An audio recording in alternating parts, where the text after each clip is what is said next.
siia ma ehitan oma väikese maja endale ja oma lapsele ja oma kaaslasele.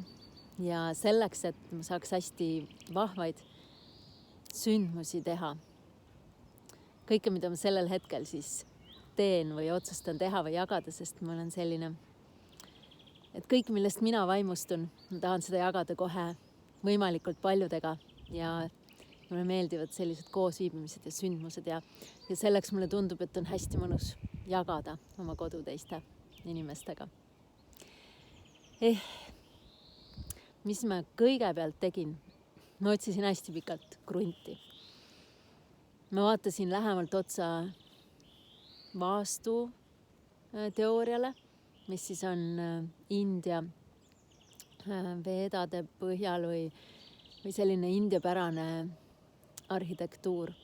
No mis on põhimõtteliselt feng shui sugulane, aga feng shui nagu veel tõsisem versioon või midagi sellist.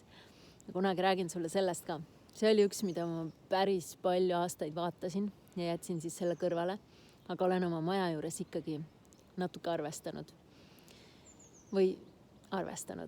Ja siis ma kutsusin kohale Kalju Paldise, kes nimetab ennast energoman, ehk siis kes arvestab igasuguste kiirgustega ja selliste nähtamatute asjadega kodude ja majade ja kruntide juures.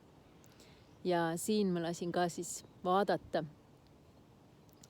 kuidas see koht energeetiliselt sobib. Ja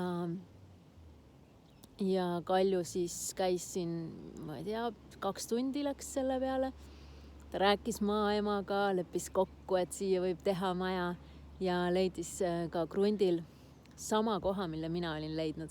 Sõbrad naersidki, et maha visatud raha, sest et krundi peal oli valida erinevad kohad, kuhu ma tahaksin maja. Ja ma tunnetasin, et üks koht on just see. Ja teised kohad ei tule kõne alla. Ja seda sama siis ütles Kalju ka, et see on kõige parem koht sellel krundil. Ehk siis siin me olime ühte meelt. Ja mis ma veel esimeste asjadena tegin? Kutsusin kohale ka elektromagnetväljade mõõtja, kes mõõdab igasuguseid selliseid tehnilisi kiirgusi, nagu näiteks mobiilimastidest, elektriliinidest ja raadiolained, igasugused erinevad sellised tehnilised lained.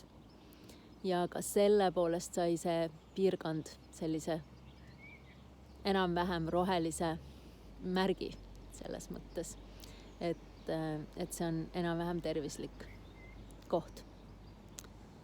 Ja nii et nendest 2 etapist tuli siis minu valitud koht võitjana läbi. Ja edasi oligi siis mõtlemine, millist maja ma tahan ja materjalid ja arhitektiga suhtlus. Sellest ma räägin sulle järgmine kord. Mina olen Merit Raju, ma olen kirjanik, elustiili ettevõtja, elustilist või elustiili disainer.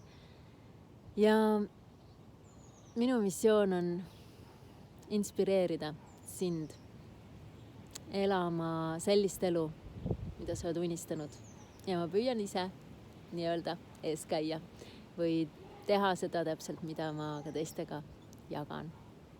Ma loodan, et saan sind inspireerida.